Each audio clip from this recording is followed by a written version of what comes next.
Avez-vous une anecdote ou une histoire sur les dessous de la création de l'école en 1968? Bien sûr, oui. Écoutez, l'école du commerce extérieur qui s'est créée en 68, je rappelle que 68 est une période très particulière pour l'éducation nationale française.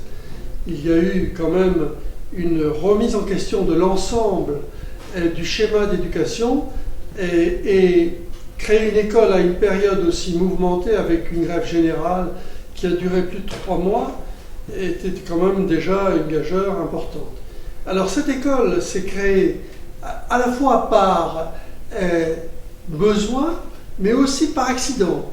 J'étais chargé de faire une enquête sur les structures commerciales des entreprises françaises et j'ai été amené à rencontrer le directeur général de l'époque du Centre national du commerce extérieur de la France, CNCE, qui aujourd'hui s'appelle UbiFrance et maintenant France Business. Et ce monsieur qui avait été chargé par Michel Debré, dont il avait été le directeur de cabinet, avait été chargé donc de booster le commerce extérieur de la France, de l'organiser, et m'avait reçu. Et notre premier contact a été extrêmement désagréable parce qu'il regardait ses papiers, il ne me regardait pas. J'étais debout, il ne m'avait pas demandé de m'asseoir. Donc au bout de quelques minutes, je suis reparti. Jusqu'au moment où il m'a rappelé quelques jours plus tard pour me dire on a un projet ensemble et je voudrais vous en parler. Voilà comment s'est créée l'école supérieure du commerce extérieur.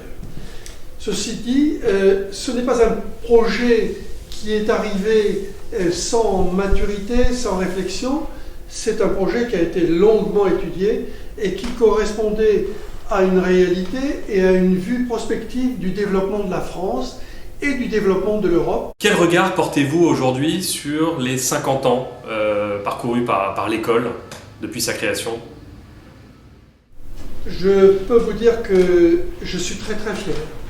Très fier de cette école, très fier des gens avec qui j'ai pu travailler et qui continuent d'ailleurs à officier dans le cadre de l'école du commerce extérieur. Très fier de mes étudiants surtout. Très fier parce que d'abord ils nous ont fait confiance en 68 alors que nous n'avions aucune image, aucune notoriété. Très fier parce qu'ils sont devenus des dirigeants d'entreprise importants et je leur demanderai d'ailleurs de le dire, il faut qu'ils disent partout d'où ils viennent, qu'est-ce qu'ils ont fait et comment ils ont pu aider la France à se développer économiquement. Très fier parce que nous avions un corps professoral qui s'est spécialisé en fonction de notre projet et très fier parce que nous avons été les premiers et l'exemple de la formation du commerce international en France. Commerce extérieur et commerce international en France. Je signalerai simplement un détail. Le BTS du commerce international a été créé par l'École supérieure du commerce extérieur en 1974 sur le modèle du programme de l'école de l'époque qui avait déjà fait son expérience au bout de 6 ans puisqu'il a été créé en 1974. Quels sont selon vous les principaux points forts et valeurs que le SCE véhicule aujourd'hui?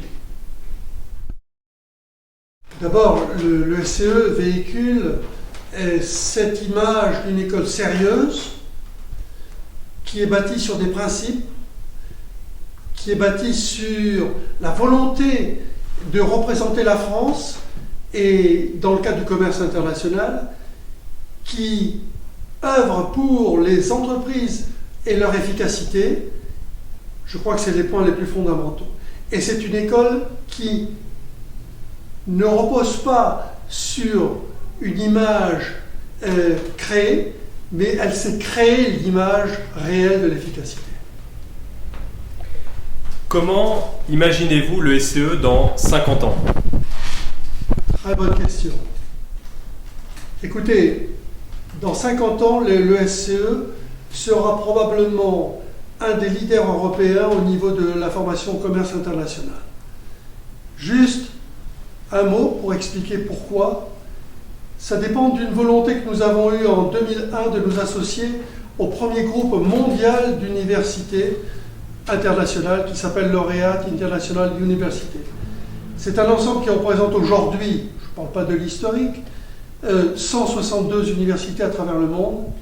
Et par l'intermédiaire de cet ensemble, nous voulons utiliser l'ensemble des universités du groupe pour développer des programmes, des coopérations qui permettent d'amplifier l'importance de l'ESCE au niveau de sa présence dans le monde entier. Avez-vous un message à adresser aux 8500 alumni? Écoutez, moi, j'ai une très grande fierté de l'ensemble de mes alumni comme de mes anciens élèves. Je suis très fier d'eux. Je les découvre au détour de ma vie de tous les jours, de ma vie professionnelle, de ma vie privée. Je les découvre autour de nous et je voudrais leur dire: soyez fiers d'être ESCE. Vous avez été les étudiants de la première école du commerce extérieur qui a été créée en France et probablement en Europe. Et soyez fiers de l'image qu'elle redonne, soyez fiers du groupe auquel elle appartient aujourd'hui, qu'il permet à l'école non seulement de continuer à progresser, mais qui va lui permettre en plus de jouer un rôle vraiment prédominant dans le domaine de la formation à l'international. Le SCE a vécu continuellement dans le mouvement, continuellement dans la progression et la réflexion d'être toujours mieux. Nous avons démarré avec un petit groupe d'étudiants au départ, une trentaine, à la rue Ampère, dans le 17e, joli immeuble particulier. Quelques années après, compte tenu du développement de l'école et de sa notoriété, et compte tenu du fait que nous avions la possibilité d'intégrer le pôle universitaire Léonard de Vinci que Charles Pasqua venait de créer, nous sommes allés au pôle Léonard de Vinci, nous sommes restés 15 ans, et nous avons pu développer complètement notre stratégie. Et nous avons eu l'opportunité de quitter le pôle universitaire Léonard de Vinci pour entrer dans notre propre campus, qui est un des probablement les plus beaux campus qu'il y ait pour le moment sur Paris. Et nous sommes à 2 pas de la Tour Eiffel et nous sommes continuellement en développement. Sachez quand même que dans notre campus de Paris, nous avons pas loin de 60 nationalités en permanence, que nous avons en permanence des corps de professeurs étrangers qui viennent nous rencontrer. Sachez donc que l'image et la notoriété se retrouvent encore renforcées. L'école n'a pas pensé simplement en termes de développement parisien. L'école ne se veut pas parisienne, c'est une école française nationale. Aussi, très vite, nous sommes aperçus de l'importance du pôle économique de la région lyonnaise et nous avons implanté un cursus ESCE qui dure 3 ans à Lyon, puis qui se retrouve, tous les étudiants se retrouvent regroupés pour les 2 dernières années à Paris. L'école est fière, elle est fière parce qu'elle est accréditée, d'abord avec le titre national de master, deuxième lieu parce qu'elle a été accréditée par le programme européen IPAS, qui est un programme qui mesure l'efficacité des formations des écoles européennes. Une des caractéristiques fondamentales et de la recherche fondamentale de l'ESCE, c'est de développer le multiculturalisme. Je ne crois plus aujourd'hui, et pour les 50 ans et peut-être pour les siècles à venir, que l'on puisse se refermer sur soi-même. Il faut défendre la culture française, certes, mais il faut aussi apprendre la culture des autres.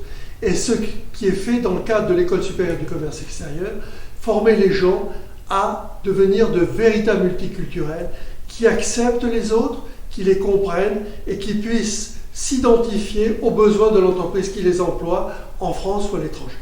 Merci, Président.